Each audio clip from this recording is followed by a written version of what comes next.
भाग पहलो वार्ता 27। वैशाखवादी बारसने रोज बपोरे वडतालનું 18મું વચનામૃત વંચાતું હતું। તેમાં ગુરુ પરંપરા જાણવાની વાત આવી ત્યારે સ્વામી ઈશ્વરચરણદાસજીએ પૂછ્યું છે, શ્રીજી મહારાજ તો સાક્ષાત પુરુષોત્તમ નારાયણ છે, તેમને શ્રી રામાનંદ સ્વામીના શિષ્ય કહ્યા તે શિષ્યનો શો અર્થ હશે? ત્યારે બાપા શ્રી બોલ્યા છે, રામાનંદ સ્વામીને પોતાની મૂર્તિનું સુખ આપનારા એમ સેવા કરનારા માટે શિષ્ય એમ સમજવા। શ્રીજી મહારાજે શ્રી રામાનંદ સ્વામીને ગુરુ પદવી પમાડી પણ આ સભા એથી ઓછી નથી। તમે સર્વે રામાનંદ સ્વામીના જેવા જ છો। તમે સર્વે શ્રીજી મહારાજના ચેલા છો, માટે તમે આજના છો તો પણ મોટા છો। તમારે કોઈને કોઈ પ્રકારની ઈચ્છા નથી। સદગુરુ શ્રી ગોપાળાનંદ સ્વામીના સંકલ્પની 100 મૂર્તિઓ લુણાવાડામાં હરિજનને તેડવા ગયા હતા। તે 100 મૂર્તિઓ લુણાવાડાના મંદિરમાં બેઠી હતી। ત્યાં હરિજનો દર્શન કરવા સારું આવ્યા। તેમણે 100 મૂર્તિઓ બેઠેલી જોઈને કહ્યું, જે શ્રી ગોપાળાનંદ સ્વામી તો એક જ છે ને તમે 100 જણા શ્રી ગોપાળાનંદ સ્વામી જેવા દેખાવો છો, તે તમે કોણ છો? ત્યારે બોલ્યા છે, અમે તો શ્રી ગોપાળાનંદ સ્વામીના સંકલ્પ છીએ અને હરિભક્તને તેડવા સારું આવ્યા છીએ।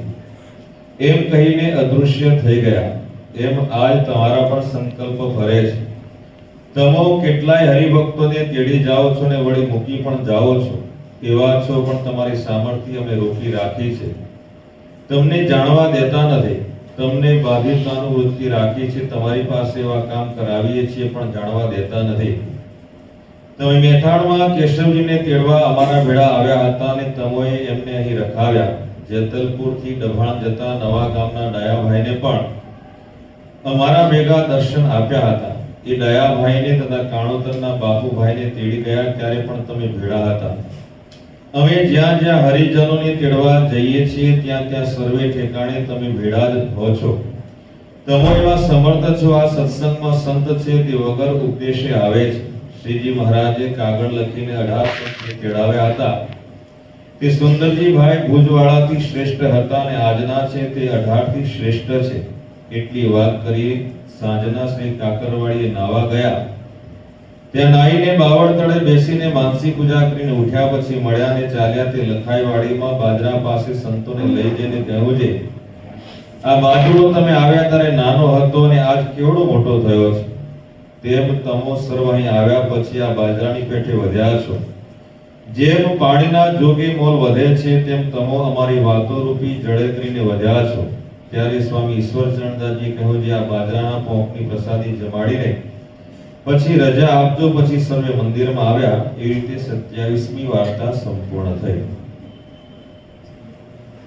સદાય પ્રગટ અને પ્રત્યક્ષ अक्षरधामाधिपति पूर्ण पुरुषोत्तम सर्वावतारी श्री स्वामिनारायण बापा, प्रातः स्मरणीय श्रीजी स्वयंमूर्ति जीवन प्राण श्री अब्जी बापा श्री श्री स्वामिनारायण गादीना आद्य विघाधीश्वर गुरुदेव जीवन प्राण श्री मुक्त जीवन स्वामी बापा, श्री स्वामिनारायण गादीना पंचम वारसदार विश्व वात्सल्य महोदधि वेदरत्न आचार्य परम पूज्य श्री पुरुषोत्तम प्रियदासजी स्वामीजी महाराज, श्री स्वामिनारायण गादीना आचार्य ज्ञान महोदधि परम पूज्य आचार्य श्री जितेन्द्रिय प्रियदासजी स्वामीजी महाराज के जेओ अत्यारे कच्छना केंद्र समायवा भुजमा दरबारगढ़ चौकमां आवेला श्री स्वामिनारायण मंदिरना 62मा वार्षिक पाटोत्सव प्रसंगे परम पूज्य आचार्य स्वामीजी महाराज भुज मंदिरमां विराजमान छे।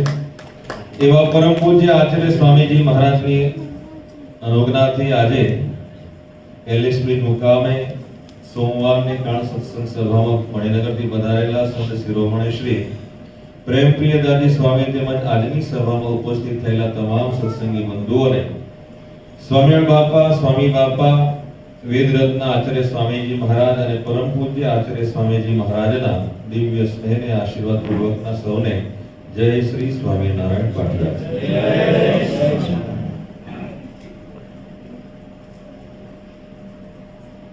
जीवन प्राण अब्जी बापा श्री केवल दया करी कृपा करी अने पोतानी वातोमां कारण के वचनामृत जे छे भगवाननी श्रीमुख वाणी अनुभवात्मक वाणी ए रीते बापाश्रीनी जे वातो छे पण बापाश्रीनी अनुभवात्मक वाणी ज्यारे वातो वंचाय त्यारे बापा बोलनहार અમે તો બાપાના સંતાન. આપણે બધા એ બાપાશ્રીના સંતાનો છીએ, બાળકો છીએ. તો એવા બાપાશ્રી કેવળ દયા કરી, કૃપા કરી આપણે સર્વને આપણને જે સર્વાવતારી શ્રી સ્વામિનારાયણ ભગવાન મળ્યા, એ ભગવાનની જે નાદવંશીય ગુરુ પરંપરા, એ ગુરુ પરંપરા ભગવાને જે વડતાલના 18મા વચનામૃતમાં કહ્યું એ પ્રમાણે કે ગુરુ પરંપરા એ જાણવી. જેમ આપણે આપણા બાપ દાદાઓના નામ ઠામ બધું જાણતા હોઈએ ને કે પછી પૂરું થઈ જાય. ઘણા છોકરાઓ તો બાપનું નામે નહીં બોલતા હોય, પાછળ ફલાણા ભાઈ અને પછી એની સરનેમ ઠક્કર હોય કે પટેલ હોય કે વગેરે વગેરે જે આ સરનેમ બાપને એક બાજુ રાખી દેતા હોય. અને પૂછીએ ભાઈ તારી પેઢીના નામ બોલ તો ખબર નથી આપણી. માંડ એનું બોલે, બાપનું આવે તો આવે ને તો પછી કઈ નહીં, અને એ બાપ ટૂંકમાં આવે ના, એ કશું જ નહીં. ભાઈ લાલ તો એક બાજુ જતા રહ્યા. તો બાપાએ અહીંયા આપણા સર્વને ગુરુ પરંપરા એ જાણવાની રીત ભગવાને જે વડતાલના 18મા વચનામૃતમાં કહી છે, એ વાત અહીંયા બાપા કહે છે કે જાણવી. કારણ કે આપણે સર્વને સાક્ષાત એ શ્રીજી મહારાજ મળ્યા છે, સર્વાવતારી શ્રી સ્વામિનારાયણ ભગવાન પુરુષોત્તમ નણ મળ્યા છે. અને રામાનંદ સ્વામીની જે વાત કરી કે રામાનંદ સ્વામી એમ કે અહીંયા કહ્યું પ્રમાણે કે રામાનંદ સ્વામીના શિષ્ય કયા, તે શિષ્યનો શું અર્થ હશે? ત્યારે બાપાશ્રી કહે છે કે રામાનંદ સ્વામીને પોતાની મૂર્તિનું સુખ આપનારા એમ સેવા કરનારા માટે શિષ્ય એમ સમજવું. એ બાપાએ કેવો પ્રત્યક્ષ અર્થ સમજાવ્યો. બાકી ઘણી વખત એમ થાય કે રામાનંદ સ્વામી એ તો ગુરુ હતા અને કેમ એમને શિષ્ય આ તે બધું ઘણી વાર એવું બને ને. પણ બાપાશ્રી જેવી સભા અને સભામાં જે રીતે પ્રશ્ન પૂછવામાં આવ્યો હોય એ પ્રત્યક્ષ અર્થ સમજાવી અને બાપાશ્રી તે સભાજનોને તે આશ્રિતોને બાપા પોતે એ અર્થ સમજાવતા હતા. આજનો જે વિષય છે એ પ્રમાણે કે દર્શન અને સમાગમ. અહીંયા પંચમહાલની અંદર આવેલું જે ઝાડી પ્રદેશ જે તે સમયે અને ત્યાંનું જે લુણાવાડા, એ લુણાવાડાના મંદિરમાં ગોપાળાનંદ સ્વામી બાપાના સંકલ્પની 100 મૂર્તિઓ, આપણે અહીંયા બધા જે બેઠા છીએ આપણે 100 ની સંખ્યામાં ઉપર જમાઈ ગયા ને, બધા જમાઈ ગયા હશે, ઠાકોર જમાડતા હશે, બધા આવશે તો એ 100 જણા બધાની એક સરખા જ લાગે. આ તો તમે અલગ અલગ પરિવેશમાં છો, પણ ગોપાળાનંદ સ્વામી બાપાના સંકલ્પની 100 મૂર્તિઓ બધા જ એ કાશાંબર ભગવા વેશધારી એ સંતોની ગોપાળ બાપા જેવા સેમ ટુ સેમ એ 100 સંકલ્પની ગોપાળ બાપાની મૂર્તિઓ એ મંદિરમાં બિરાજમાન હતી. જોઈ હરિભક્ત દર્શન કરવા માટે પોતે ગયા. તેમણે આ 100 મૂર્તિઓ બેઠેલી જોઈને કહ્યું કે શ્રી ગોપાળાનંદ સ્વામી તો એક જ છે, અને આ તમે 100 જણા ગોપાળાનંદ સ્વામી જેવા દેખાવો છો તો તમે કોણ છો? તૈત્તરીય ઉપનિષદમાં કહ્યું છે ને કે એકોહમ બહુશ્યામ પ્રજાએ. ભગવાને સંકલ્પ કર્યો કે હું એક સ્વરૂપે હતો, હવે હું અનંત સ્વરૂપે એ દર્શન દાન આપું. તો એ ભગવાન અનેક સ્વરૂપે આપણા ઈષ્ટદેવ સર્વાવતારી શ્રી સ્વામિનારાયણ ભગવાને પ્રગટ થઈ અને લીલા સંકેલિત દરમિયાન ઘણી વખત ભગવાને અનેક સ્વરૂપે દર્શન દાન આપ્યા છે. શ્રી કૃષ્ણચંદ્ર ભગવાનનો આપણે પરોક્ષમાં જાણીએ કે જ્યારે નાના હતા તે વખતે માતા યશોદાના મુખમાં એમને બ્રહ્માંડના દર્શન કરાવ્યા, માટી ખાતા હતા ને એમાં. જ્યારે આપણા સ્વામિનારાયણ ભગવાને તો અનંત રૂપે એ દર્શન દાન આપેલા છે. એક જગ્યાએ હોય અને એટલા સ્વરૂપે બીજી જગ્યાએ પણ 6 મહિના સુધી ભગવાન એટલા સંતો એટલા હરિભક્તો એટલા રૂપ ધારણ કરી અને 6 મહિના સુધી બોલે. હવે 1-2 કલાક કે 6 કલાક 60 કલાક બરોબર, પણ 6 મહિના સુધી કેટલું બધું એ લાંબો સમય કહેવાય. અને વચ્ચે ખાલી નદી, ઓજત નદી ના બાજુ આખા અને પીપલાણા બંને ગામની અંદર ભગવાન 6 મહિના સુધી લાગડ એ ઉત્સવ સમયા કરે અને બધાને લાભ આપે. આખા ગામના હરિભક્તો પીપલાણા જાય તો એમને અચરજ થાય કે આપણા ગામમાં હતા ભગવાન અહીં ક્યાંથી આવી ગયા, અહીંના ભક્તો ત્યાં જાય. અને ભગવાન જ્યારે 6 મહિના પૂરા થાય અને બધા હરિભક્તોને કે અમે અહીંથી આગળ પધારીશું, પ્રસ્થાન કરીશું, અને બંને બાજુથી પાછા ભગવાનને સંતો ભાત જોવે ભાઈ આપણા જેવા સામે દેખાય, સામે વાળા કે આપણા જેવા અહીંયા દેખાય, અને જેવા એ બંને ભેળા થાય બે પાછા સમાય ગયા. કેવું ભગવાનનું એ અલૌકિક ઐશ્વર્ય સામર્થ્ય કહેવાય.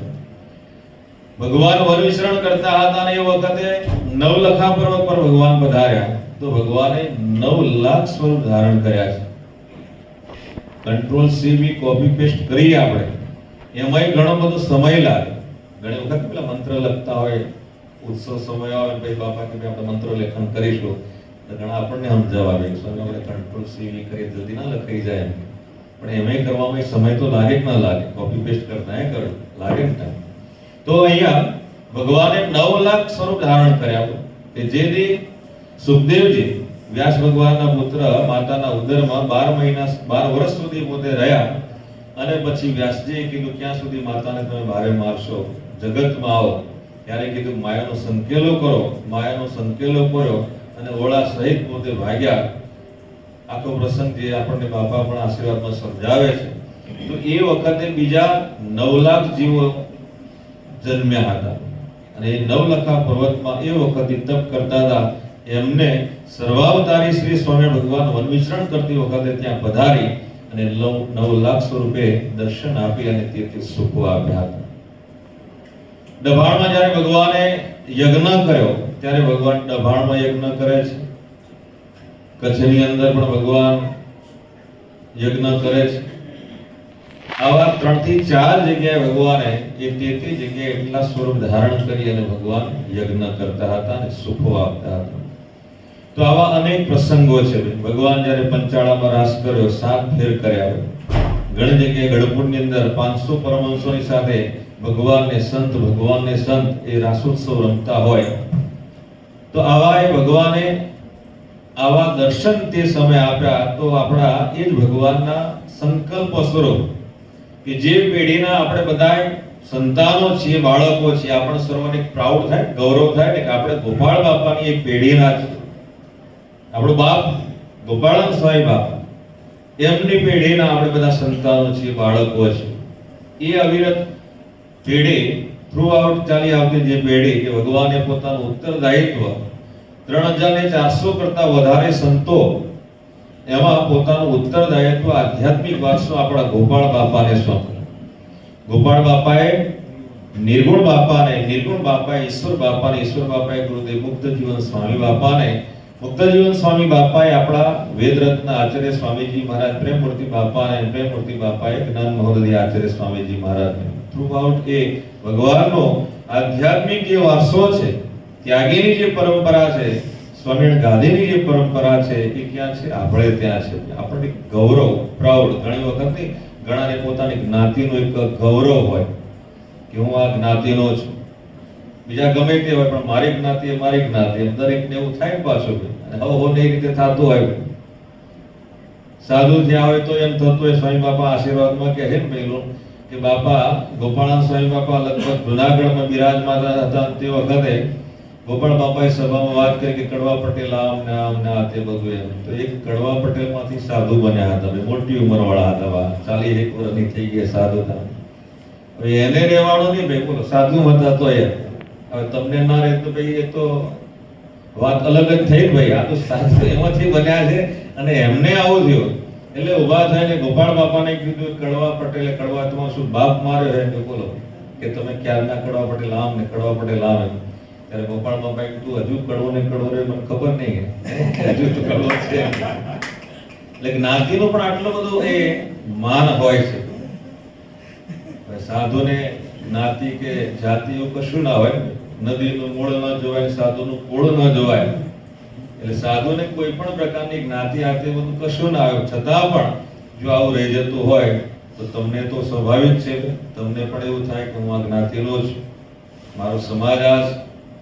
અને હંમેશા એ ઇતિહાસ તો હોવો અને એ પ્રમાણે રહેવું જોઈએ. પોતાની જ્ઞાતિનું પણ એક ગૌરવ હોવું જોઈએ. પણ લગભગ મોટા ભાગના બધાને જ્ઞાતિના સંભુ મેળા જેવું થવા માંડ્યું એટલે બધું ભૂલાઈ જવા માંડ્યું છે. એટલે અહીંયા ગોપાળ બાપાએ લુણાવાડાની અંદર એક હરિભક્ત દર્શન કરવા માટે આવ્યા અને એ વખતે મંદિરમાં 100 મૂર્તિઓ બેઠેલી જોઈ અને કહ્યું કે તમે ગોપાળાનંદ સ્વામી તો એક જ છે, તમે આ 100 જણા કોણ છો એમ. ગોપાળાનંદ સ્વામી જેવા દેખાવો છો. ત્યારે કહ્યું કે અમે તો શ્રી ગોપાળાનંદ સ્વામીના સંકલ્પ છે અને હરિભક્તને તેડવા સારો આવ્યા છે. હરિભક્તને તેડવા માટે પધાર્યા હતા. એ દર્શનનો કેટલો બધો મહિમા છે. દર્શન અને સમાગમ. દર્શન ભગવાનને મોટા પુરુષોના હોય, સત્પુરુષોના દર્શન હોય, બીજા બધાને જોવાના હોય, એનું ઓબ્ઝર્વેશન કરવાનું હોય, આ તે બધું હોય ને. કોઈ લગ્ન ના થતું હોય, ભાઈ પેલા જોવા માટે આયા હોય ને એમ કે મારે તો છોકરી આપવી છે, દીકરી આપવી છે, પણ ગરીબ સભાનો હોય ને તો મારે દીકરી આપવી એમ. તો ઓલો ખાટલા બેઠો હોય ને તો ભૂઈ બેસી જાય ને નીચે બેસી જાય. ત્યારે પેલા કે ભાઈ મારા તાજા છોકરાને મારી દીકરી આપવી કે નથી એમ. તાજા ગરીબને મારી દીકરી નથી આપવી એમ કહી દે. પછી પાછળથી ભાઈ જોવા શું કહેવાય, શ્રીમંત થઈ જાય તો એમ કઈ ભરો નહીં. ગરમી પણ આજકાલ વધતી જાય એને કારણે કંઈક શું ખબર નહીં. ઠાકોરજી મળવા ગયા છે બધા મોટા ભાગના, કે લગ્નમાં ગયા. ક્યાં ગયા છે બધા? લગ્નમાં ગયા. આવી ગરમીમાં ના મળે કશું. એસી હોલની અંદર હોય. ગરમી પણ બહુ આજકાલ વધતી જાય છે. વેકેશન પડ્યું એટલે છોકરાઓ મામાને ત્યાં લઈ જાય, બધા આખરી જાય, પિયરમાં જાય બધું. ગરમી પણ આજકાલ બહુ વધતી જાય છે. પેલા નહીં કહેતા માનો યા ના માનો, ગરમી પણ બહુ ભણેલી ગણેલી લાગે છે. નહીંતર આટલી બધી ડિગ્રી ક્યાંથી લાવે? બહુ ભણેલી ગણેલી હશે ત્યારે જ આટલી બધી ડિગ્રી. અને અત્યારે 45-46 જેટલી ડિગ્રી. છતાં પણ સંબંધોમાં આપણે ઠંડક રાખીશું. હજુ વધારે ગરમી પડશે. એકલું અને એકલું બહુ લાગે એમ કે છે. એક તો અત્યારે સિઝનમાં લૂ બહુ લાગે એટલે બપોરના ટાણે બહાર ફરવાનું બહુ ઓછું રાખવાનું. લૂ લાગી જાય પછી દવાખાને, દવાની ગરમીમાં દવા, એક તો અમે ગરમી પડતી હોય, દવા લઈએ વધારે ગરમી થાય. એના કરતા ઘરની બહાર જવાનું ટાળવાનું. દેશી ભાષામાં કહીએ તો આપણા ગામની અંદર પેલા કોઈ કથા કરતા હોય ત્યારે એ વખતે આપણી જે 3 ઋતુઓ કે શિયાળો, ઉનાળો અને ચોમાસું. શિયાળો એટલે કે શૈયાળો એમ કે બધા નજીક આવો, ઠંડી લાગતી હોય હા નજીક આવો, નજીક આવો, પેલા તાર બગલમાં મારો હાથ મૂકવા દે એમ કહેતા હોય. ઉનાળો એટલે ઉનાળો એટલે કે દૂર આગારો એમ કહેતા હોય. ચોમાસું ચોમાસું એમ કે વરસાદ પડતો હોય, નજીક આવો એમ કહેતા ચોમાસું. તો અત્યારે જ્યારે ઉનાળાની સિઝન છે, ગરમી પણ બહુ પડે. આગળ થોડીક વાત કરીએ પ્રમાણે કે આટલી બધી ગરમી પડે, એક ડિગ્રી એમને તો નહીં મેળવી હોય એના જેવું છે. તો આ સિઝનમાં પણ, આ ગરમીની સિઝનમાં પણ આપણે આપણા બધાનું સ્વાસ્થ્ય સાચવીએ. બને ત્યાં સુધી બહાર એ ઉનાળાની સિઝનમાં જવાનું ટાળીએ અને શાંતિથી ઘરે બેસી અને ઘરમાં રહીએ, ભગવાનનું ભજન કરીએ. અહીંયા વાત કરતા હતા કે હરિજન દર્શન કરવા માટે ગયા. ભગવાનના સત્પુરુષોના દર્શન કરવાના હોય, એમનો સમાગમ કરવાનો હોય.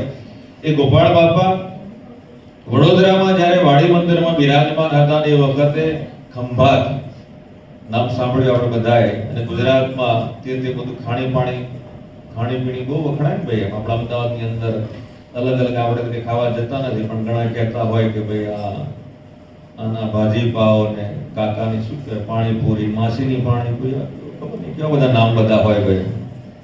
સુરતનો પેલો લોચો એમ કે ગારી એમ કે ખબર નહીં, ખાવો એ લોચો પાડો. આમ તો લોચો મારતા જ હોય પણ ખાવામાં એ લોચો એમ. ખંભાતની સુતરફેણી, હવે હલવાસને પાછું આવી ગયું ભાઈ.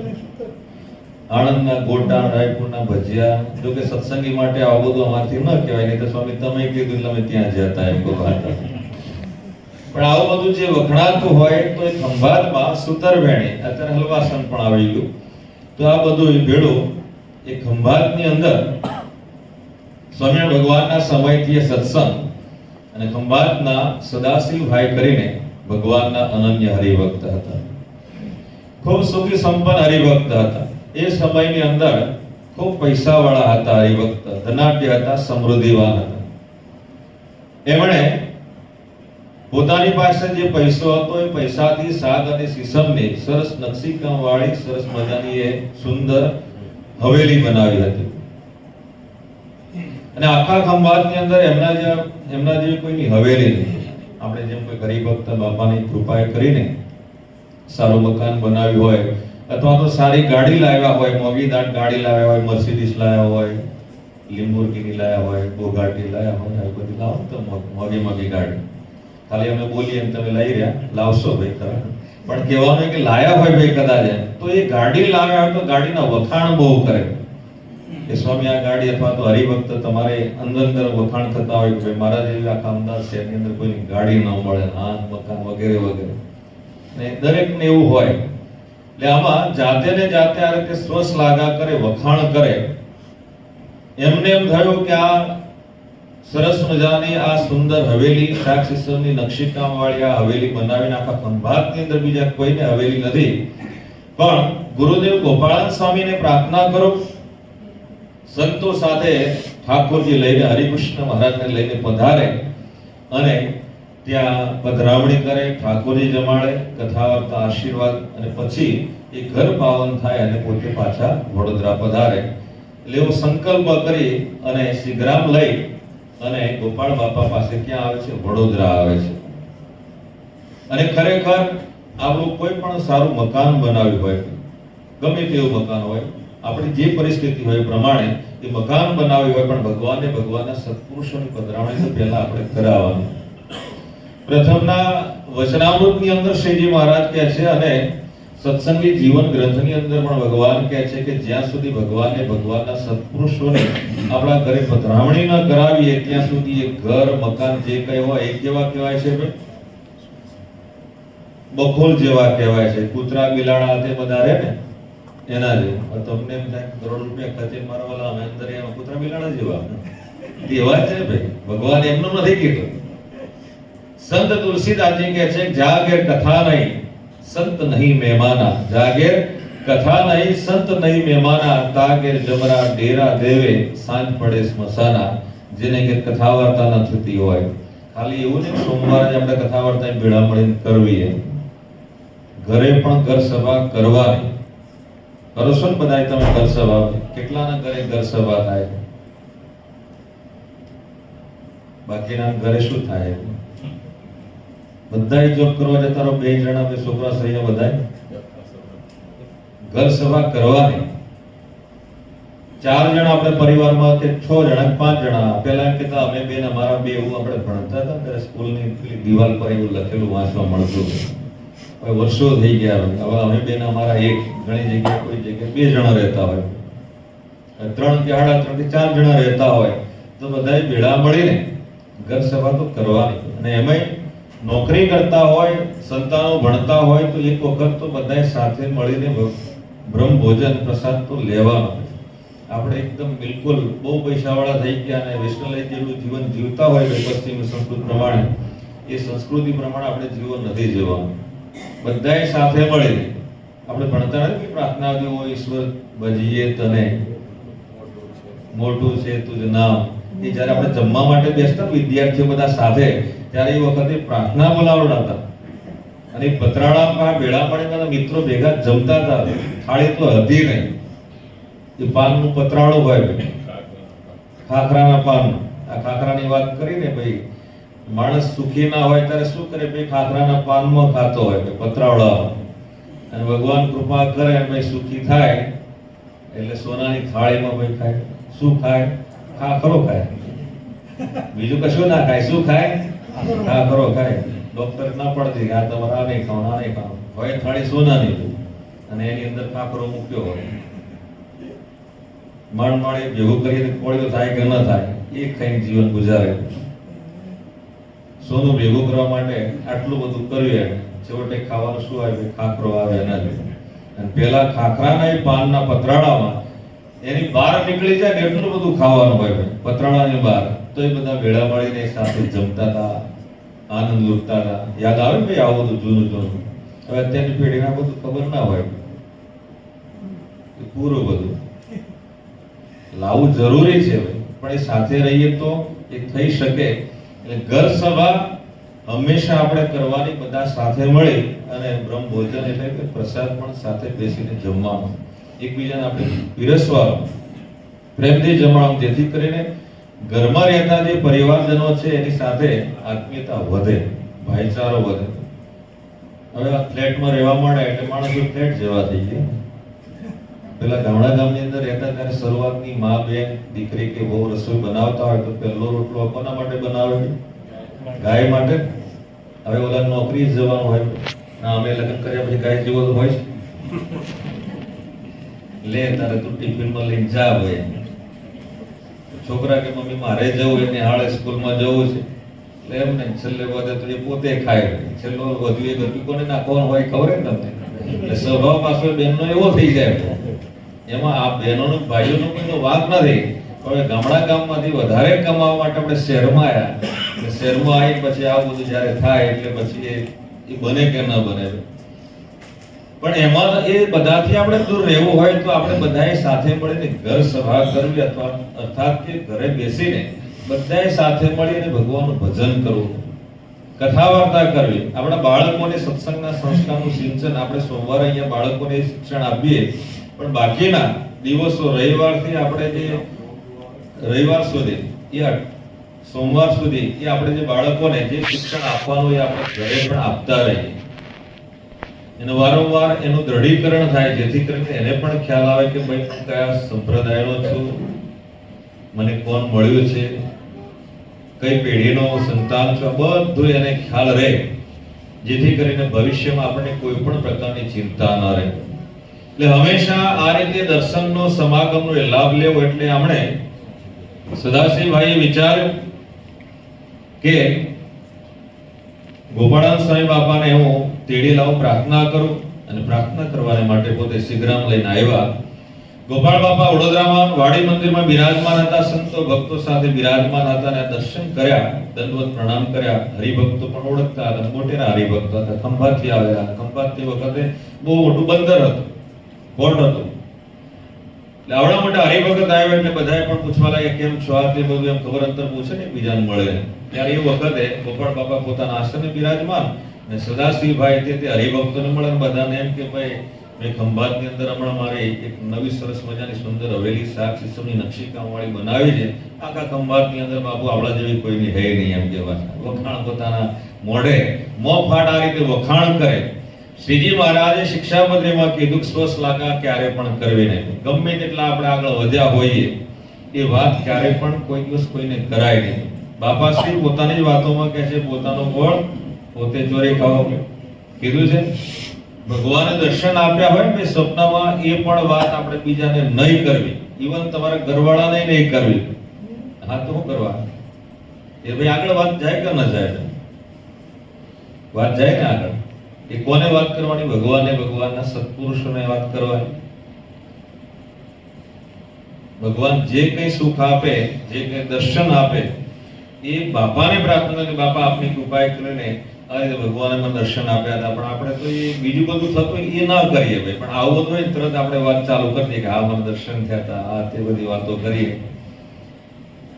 ગોપાળ બાપાને એમ લાગ્યું કે આ બધાને આ રીતે વાતો કરે છે, જે કોઈ આવે બધાને આવી વાતો કરે. એટલે ગોપાળ બાપાએ વિચાર્યું કે સદાશિવભાઈ કે સદાશિવ મારો અનન્ય હરિભક્ત છે અને આને જો હવેલી અંતરમાં જો ઉતરી ગઈ છે તો વધારે દ્રઢીકરણ થશે એનું તો મરીને ભૂત થશે. કારણ કે જ્યાં ત્યાં આસક્તિ રાખે, વાસના રાખે તો શું થાય ભાઈ? એ આસક્તિ કરીને પછી એને મરીને ભૂત પ્રેત થવું પડતું હોય છે. હિન્દીમાં એક સરસ મજાનું વાક્ય છે, આસક્તિ આસક્તિ है लेकिन जा नहीं सकती. આસક્તિ આસક્તિ है लेकिन जा नहीं सकती. કોઈના પ્રત્યે આસક્તિ હોય, આપણે પ્રેમ હોય,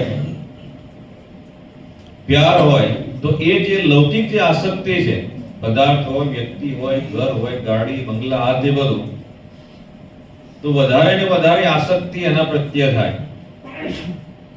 એટલે કીધું કે આસક્તિ આસક્તિ છે લેકિન જા નહીં શકતી.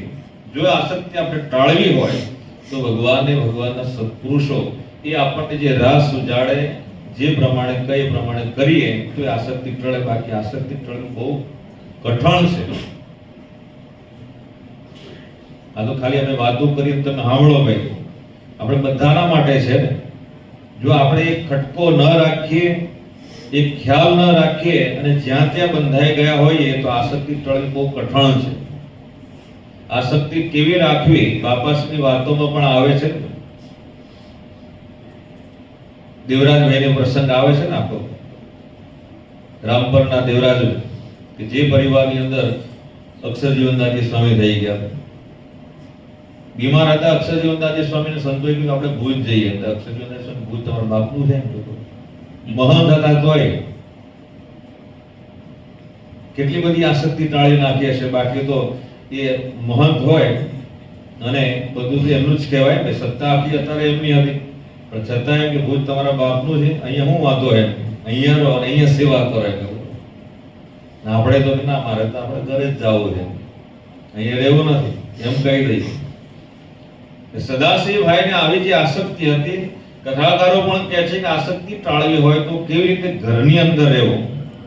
જેમ સુખી સંપન્ન માણસો હોય પરિવારોની અંદર પેલી કામ કરવા વાળી બાઈ રાખતા હોય છે, બહેનો હોય મોટા ભાગે, વાસણ માંજવા આવે, કપડા ધોવા આવે, બે જણા નોકરી કરતા હોય તો એમના જે નાના સંતાનો છે ને નવડાવી ધોવડાવી અને સ્કૂલે લઈ જાય, સ્કૂલેથી ઘરે લાવે, ખાવાનું પીવાનું નવડાવવા તે બધું કરે. એને શું કહેવાય ઇંગ્લિશમાં? નેની કહે. એને નેની કહેવાય ને. આપણે અહીંયા શું કે એને આયા કહેતા હોય હિન્દીમાં, ઘરકામ કરનારા બેન કહેતા હોય. પણ એ આપણે ત્યાં જ્યારે કામ કરતા હોય ત્યારે એ વખતે પોતાના સંતાનોને જેટલો પ્રેમ આપે એટલો પ્રેમ ત્યાં ના આવે. એને તો મહિના પૂરો થાય અને જે પગાર મળે, વેતન મળે એના સાથે નિસ્બત હોય ને, એના જેવો પ્રેમ ક્યાં કરવાનો છે? ઘરમાં કરવાનો. તમને એમ થાય કેમ આવું બધું કરવાનું, તમે બાવા થઈ ગયા, સાદું થઈ ગયા, તમારે પણ હવે બધા સાથે રહેવાનું અને તમે આવી વાતો કરો છો. પણ વધારે આસક્તિ ન થાય એના માટે કે છે બાપા. કારણ કે જો આપણે આસક્તિ રાખીશું, બાપાશ્રીની વાતોમાં, ગોપાળ બાપાની વાતોમાં આવે છે કે પેલા એક લુહાર હરિભક્ત હતા ગોંડલની અંદર, એમને એકનો એક દીકરો ઉંમર થઈ અને દીકરાને પરણાવ્યો અને દીકરાની વહુ હતી એ કહ્યાત્રી હતી અને જે પ્રમાણે કે પ્રમાણે જમવાનું બનાવે, પાણી માંગે, દૂધ આપે, ખાટલેથી પાટલે, પાટલેથી ખાટલે, એના જેવું આટલી બધી એ પરિચર્યા કરતા હતા, સેવા શુશ્રૂષા કરતા હતા. બધા ભાભા બધા મોટી ઉંમર વાળા બધા બેઠા હતા અને ત્યાં જે કઈ વાતો કરે અને કોઈ સંતાન નહીં પાછા દીકરાને ત્યાં.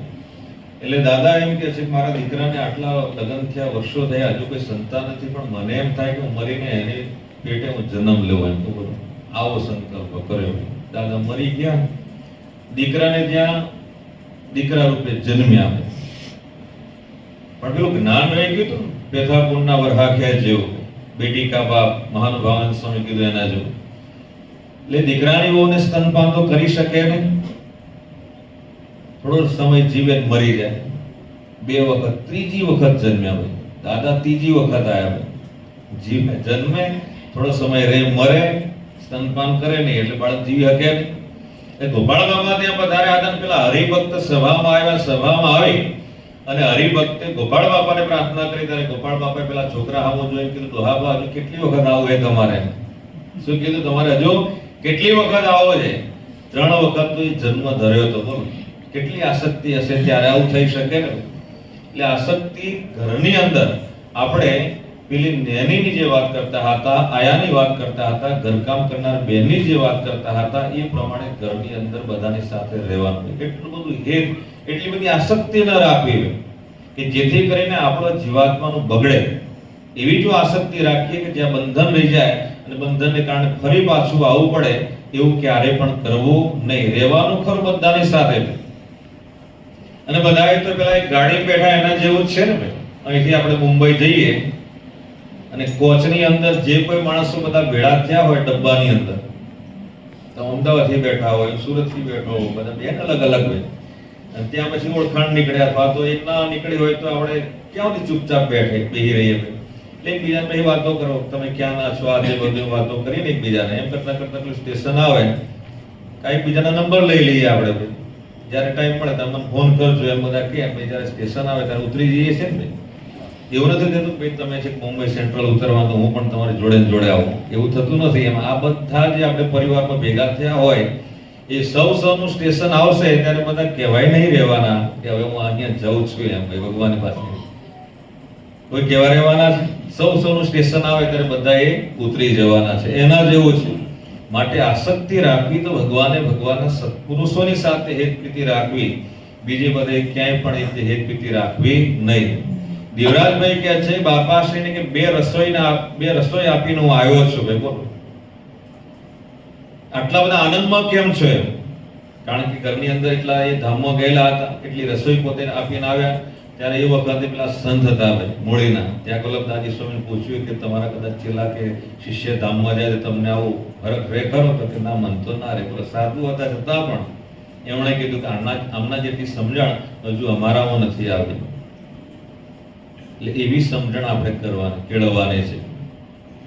તો આસક્તિ રહે નહીં. અત્યારે આસક્તિ બહુ ઊંડી ચીજ છે. ગોપાળ બાપા પાસે પોતે આવ્યા. ગોપાળ બાપાએ સાંભળ્યું એટલે ગોપાળ બાપાએ કીધું સદાશિવભાઈ એમ કરો, તમે મને આમે તેડવા માટે આવ્યા છો એમ, પણ તમે એમ કરો ને, આપણે થોડા સમય મારી પાસે તમે અહીંયા રહો, પછી આપણે સથવારે બધા સાથે જોડે તમારે ત્યાં જઈશું એમ. ભલે ગુરુદેવ. અને ગોપાળ બાપાના આજ્ઞાંકિત હરિભક્ત હતા. ગોપાળ બાપા જે પ્રમાણે કે એ પ્રમાણે કરવામાં હંમેશા તત્પર રહેતા હતા. ગોપાળ બાપાએ વિચાર્યું કે આના હૃદયની અંદર, આખા ખંભાતની અંદર કોઈની હવેલી નથી એવું જે મનમાં ઠસી ગયું છે, જે કોઈ આવે હરિભક્તના મનમાં પણ આવું ઠસાવે છે, મારે એ કાઢવું છે.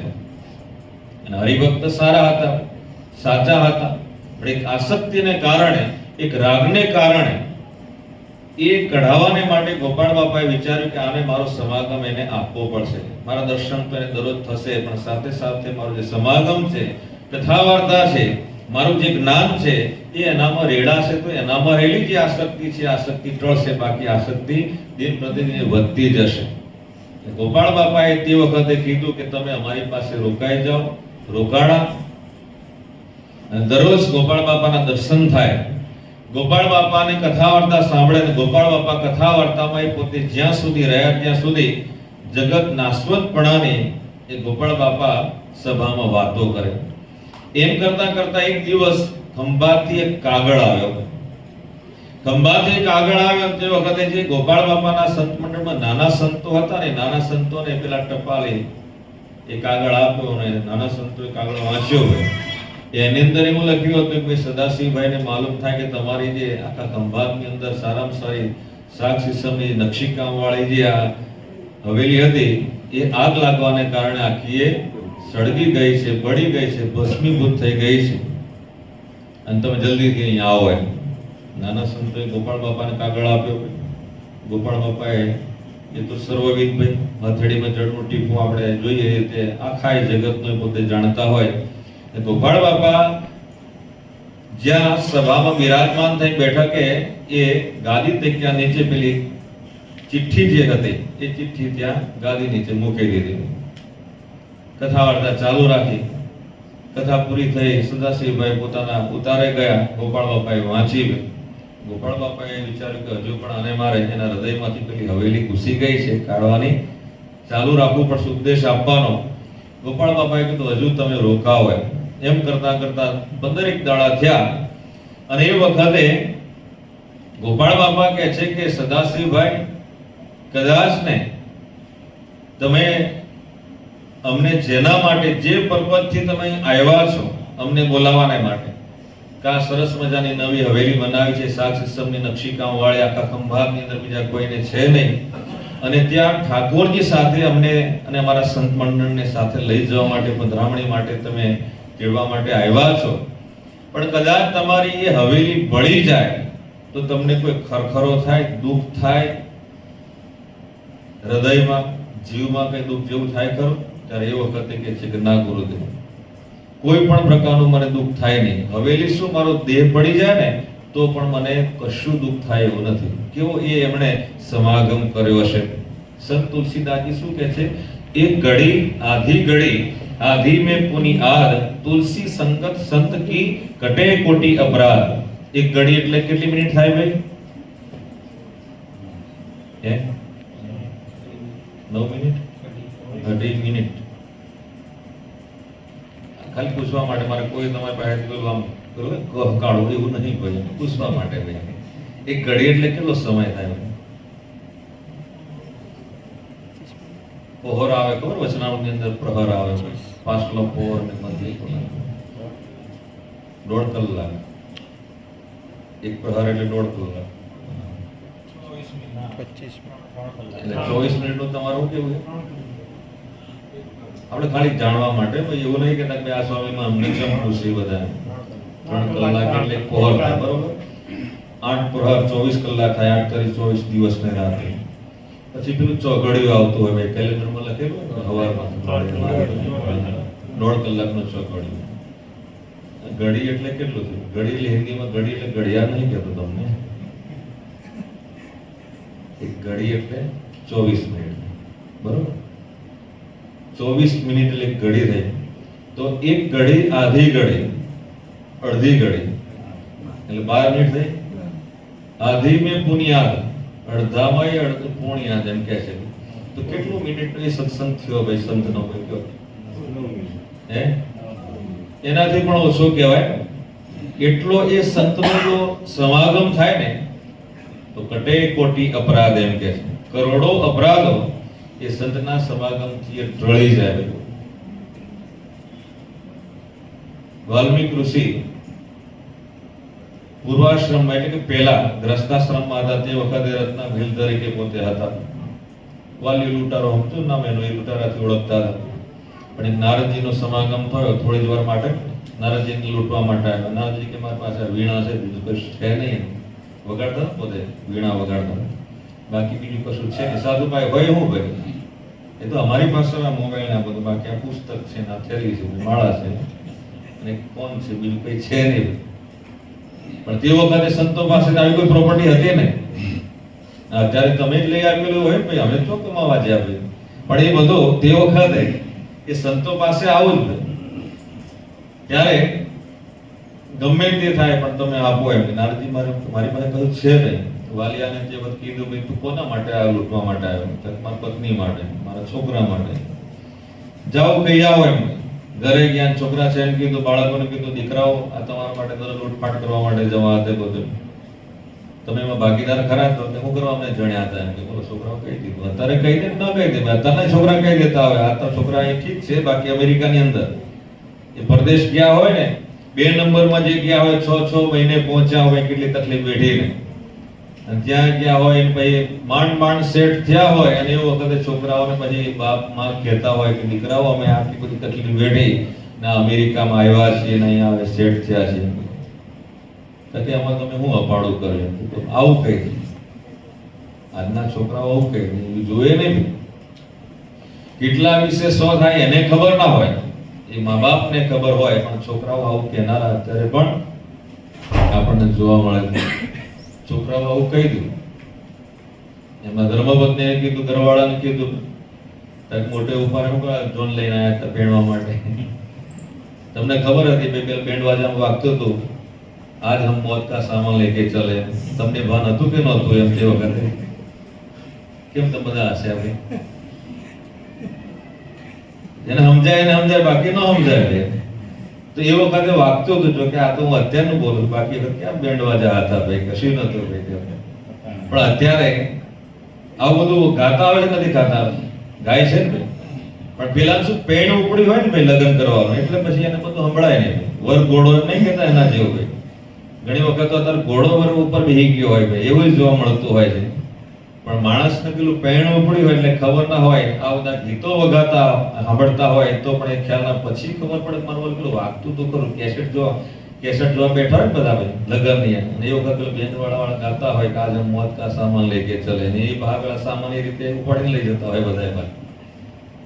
એ બધું પછી ખ્યાલ આવે એટલે ઘરવાળાએ પણ કહી દીધું. વિચાર્યું કે મારા વાળા છોકરાએ આપણા નથી ઘરવાળી આપણી નથી તો એના માટે આપણે આ દોડધામ કરીને મારામારી કરીને કોઈને લૂંટીએ છીએ. નારદજીને આ રીતે નારદજીનો ઉપદેશ એ વાલિયા લૂંટારાને એ લાગી ગયો અને તરત જ બધાનો ત્યાગ કરીને જંગલમાં જઈ અને પોતે ધ્યાન ભજન કરવા માટે બેસી ગયા. શરીર ઉપર એ રાફડો થઈ ગયો. રાફડાને સંસ્કૃતમાં વલ્મીક કહેવાય. એની અંદર રહેનારને વાલ્મીક કહેવાય.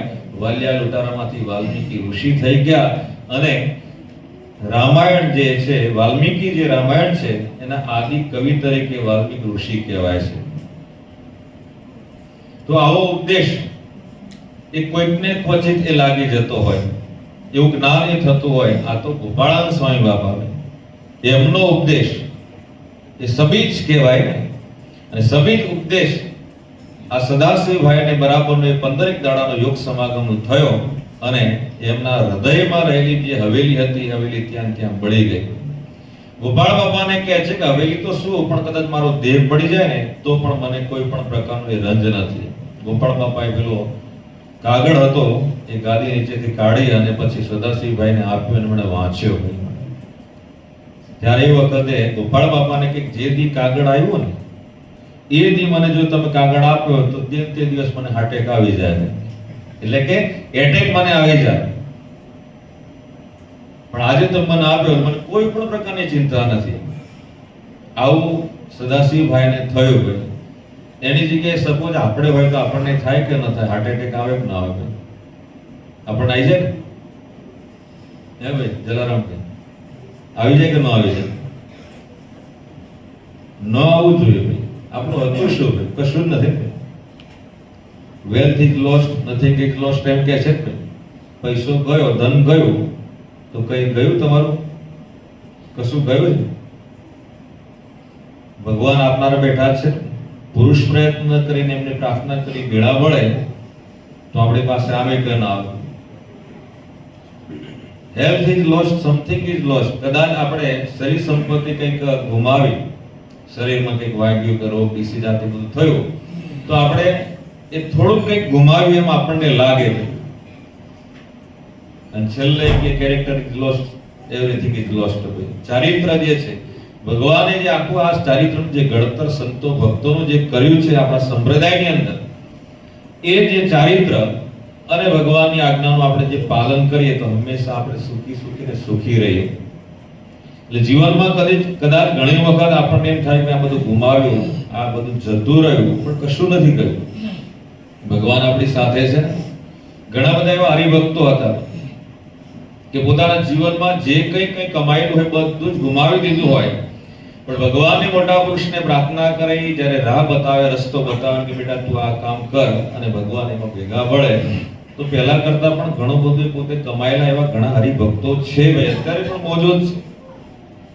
એટલે એમની જે આજ્ઞા છે, એમનું જે જ્ઞાન છે, એમનું જે સમાગમ છે, એમના જે દર્શન છે એ વારંવાર આપણે કરીએ તો આપણે કશું જ ગુમાવ્યું નથી. સ્વામી બાપા તો ત્યાં સુધી અમારા સંતોને કહેતા હતા, કોઠારમાં સેવા કરતા હોય સંતો અને એ વખતે પેલો ઘીનો ડબ્બો ગરમ કરવા માટે મૂક્યો હોય એને ગાળવાનો હોય ભાઈ, ત્યારે બાપા શું કે ભાઈ એ તો પછી પણ ગળાશે અથવા ઢોળે જાય તો વાંધો નહીં, પણ આ કથા વાર્તા ગઈ તારી, ફરી કોણ કથા વાર્તા કરશે? કેટલું બધું મહાત્મ્ય કથા વાર્તાનો છે. અને ભગવાને છેલ્લાના વચનામૃતમાં પણ કીધું કે 24માં જેને કથા વાર્તાનું અંગ ન હોય એની કોરની એમ અટકળ કરવી છે એનામાં ક્યારે પણ રૂડા ગુણ આવશે નહીં. આવું ભગવાને કહી દીધું. રૂડા ગુણ મારે તમારે આપણે બધાએ કેળવવાના છે તો કથા વાર્તાનું અંગ હંમેશા આપણે જોઈએ. આપણે પેટનું ભોજન કરવા માટે કેમ આપણે જતા રહીએ કે જતા રહેતા હોય? અને એ તો સારું હોય ભાઈ, પહેલા પેટનું અને છેલ્લે ઠેઠનું. રાણીપમાં એવું નથી. રાણીપમાં જો કે સમય એ રીતનો ત્યાં છે. રાણીપમાં 5 થી 7, 7:30 નો ટાઈમ. પહેલા કીર્તન, ભક્તિ, કથા વાર્તા, છેલ્લે ભોજન. આપણે અહીંયા પહેલા ભોજન ને પછી કથા વાર્તા, પહેલા પેટનું અને પછી ઠેઠનું. એમ ઘણા એમ કહેતા પેલા પેલો ખાધે કે જમીન બેઠો હોય તો આપણે માળા આપશું તો ભજન કરશે ને એમ કે પાછા ભાઈ એ નિયમ આપણે અહીંયા લાગે છે. અને ત્યાં છે એ બધા જમીન જ આવેલા હોય. હાજે એટલે બધા કથા વાર્તામાં બેસે અને પછી કથા વાર્તા થાય, ભગવાનની આરતી થાય, પછી બધા ઠાકોરજી જમાડે. પણ આપણે સમયસર વહેલા આવી જમીન, કારણ કે અમારે ટાઈમ થઈ ગયો હોય ને અમે અહીંથી જવા માટે નીકળીએ તમારી પધરામણી થાય ને છે હોલમાં ભાઈ, એટલે એના કરતાં થોડાક વહેલા જમી લઈએ તો સારું જ. સ્ટાર્ટિંગમાં 2-3 જણા કીર્તન ગાતા હોય, વડીલો બધા બેસી ગયા હોય હે ને, તો પછી છોકરાઓ ઉપરથી ભણીને આવી જાય. એક કામ હોય એટલે કદાચ બરોબર, પણ આવવાનું સમયસર રાખવાનું હોય જેથી કરીને બધાને, અમને પણ એમ થાય કે લાભ આપી શકીએ. ભાઈ ખોટું નહીં લાગતું તમને? તો કેજો પાછા સ્વામી આ તો ચાલુ કરી પાછું. અને અમે તો સુગર કોટેડ જ દઈએ છીએ એટલે ન લાગે એટલું ખોટું. પણ સમયસર આપણે આવીએ અને એ પ્રમાણે કથા વાર્તાનો હંમેશા લાભ લઈએ. વાત જે કરી હતી એ પ્રમાણે સદાશિવભાઈનો એક પ્રસંગ આપણી શિક્ષા ઉપદેશને માટે છે કે આપણા જીવનમાં પણ જો આવું બને ત્યારે એ વખતે જો આપણે આવી સમજણ કેળવેલી હોય, બાપાનો યોગ સમાગમ રાખ્યો હોય, સંત સમાગમ આપણે કર્યો હોય, વડીલો સદગુરુ એમનો આપણે યોગ સમાગમ હોય, તો જીવનમાં કદાચ આવું બન્યું હોય તો આપણે આપણા ઉપદેશને માટે કંઈક વચનો કહે અને એ પ્રમાણે આપણે એમાંથી જેમ કેમ બહાર નીકળી શકીએ. બાકી આવું નાનામાં નાનું કંઈક આવ્યું બનતું હોય જીવનમાં, એ ઘટતું હોય ત્યારે ઘણી વખત આપણે સત્સંગ પણ મૂકી દેતા હોઈએ છીએ, વ્યવહારના સંબંધો પણ આપણે મૂકી દેતા હોઈએ અને આપણું જીવન પણ આખું એ બદલાઈ જતું હોય. એવું ન થાય એના માટે વારંવાર આ ભગવાનને, ભગવાનના સત્પુરુષોના જીવનમાં આવી જે ઘટનાઓ ઘટી હોય હરિભક્તોની અને આપણી નાદુરશીય પરંપરા દ્વારા એમના જીવનમાં એક આમૂલ પરિવર્તન આવ્યું હોય એવા પ્રસંગો આપણે જ્યારે સાંભળીએ ત્યારે આપણને એમાંથી કંઈક ઉપદેશ મળે કે આમને જો આવું થયું તો આ મને પણ મારા જીવનમાં જો આવું આવે ત્યારે એ વખતે જો બાપાને પ્રાર્થના કરું, સંતોને પ્રાર્થના કરું, આ વડીલોને પ્રાર્થના કરું તો એમાંથી મને કોઈ રાહ મળે, રસ્તો મળે. બાકી જો કથા વાર્તામાં આપણે ન આવતા, મારે હું કથા વાર્તા સાંભળવા જવાની? સ્વામી તો એને જ આવે ને, સ્વામી એ જ પીરસે છે. ઘણી વખત આવું થતું હોય, એના કરતા તો હું સારું બોલું એમ કે પાછા આવે તમે તે બોલીએ તમારી આગળ ભાઈ, પણ તમે આવો તો વધારે સારું ને. ઘણી વખત એની જ વાત તમને આવતી હોય, ઘણી વાર આ તમે તો વાત સાંભળેલી છે, પણ કથા વાર્તામાં જઈએ ત્યારે આપણે ખાલી થઈને આવવાનું હોય. પેલા પગર આપણે બહાર કાઢીને આવ્યા છે ને, અહીં લઈને તો બેઠા નથી ને હું તમે, એનું સ્થાન ત્યાં છે. તો આપણામાં ગમે તેટલા અભરખા કે આ તે બધું હોય, ખાલી થઈને જો બેસીશું તો આપણે કંઈક લઈને જઈશું. ભાઈ ગોપાળ બાપાએ કીધું ને ભાઈ ખાલી શોક ભરેલા છો એમ. ત્યારે કોઈ કીધું અમે ખાલી છે, એમ કોઈ ભરેલા એમ. ત્યારે ગોપાળ બાપા ખાલીના કોઈ ધણી નથી એમ કીધું. આપણે હંમેશા ભર્યા રહેવાનું, ભરેલા રહેવાનું. આપણને જે સત્સંગ મળ્યો છે, કારણ સત્સંગ મળ્યો છે, પરંપરા એવી મળી છે કે આપણે હંમેશા ભરેલા જ રહીએ, આપણે ખાલી નથી.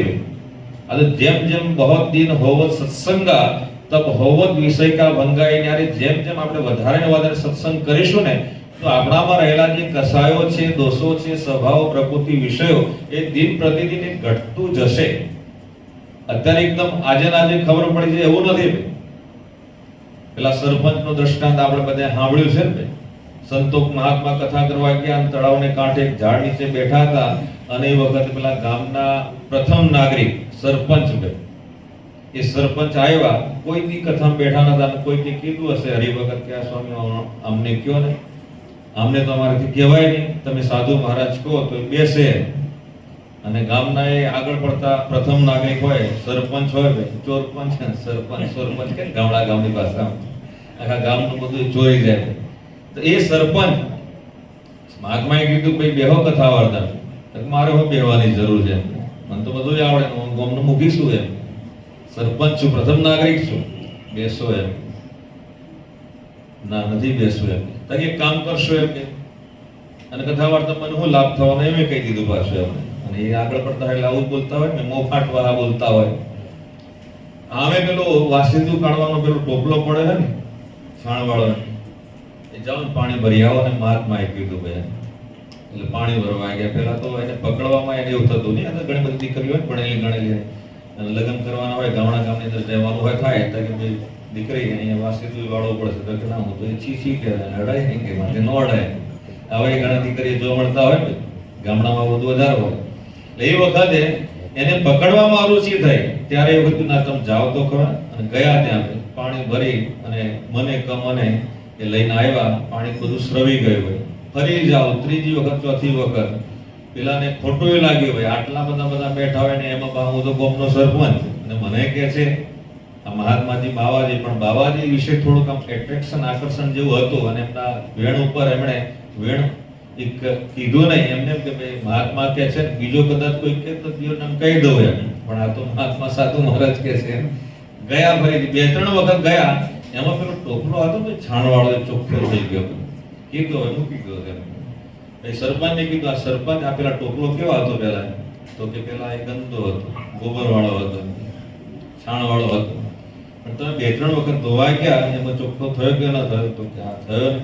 એમ આ સભાની અંદર તમે આવશો ને તો તમારામાં આમ થોડુંક એવું લાગે હું ગામનો સરપંચ છું, મુખી છું, થોડુંક ઈગો જેવું લાગે ને, કારણ કે પ્રથમ નાગરિક પાછા એટલે થોડુંક એવું સ્વાભાવિક રહેતું હોય.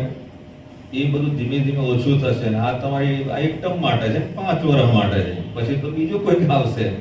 એ વખતે તમને એવું ના લાગે, ખોટું ના લાગે, મારો હું સરપંચના છોકરો આવે સરપંચ થઈ ગયો, મારે એના કીધા પ્રમાણે કરવા. એ વખતે તમને નહીં લાગે, ભલે ભાઈ તું સરપંચ બને, તું ગામની સેવા કરે, મેં બહુ સારું કર્યું અથવા તો ન કર્યું પણ મેં કરી સેવા. એ વખતે તમને પોતાના એ પદનું અભિમાન નહીં આવે, નરમાશ તમે બનશો એમ. અને એના માટે આવા એ કથા વાર્તાના પ્રસંગો આપણે વારંવાર કહેતા હોઈએ છીએ. એટલે કથા વાર્તામાં સમયસર આપણે આવીએ, સંતો પણ છે ત્યાંથી અહીં પધારતા હોય અને આ કથા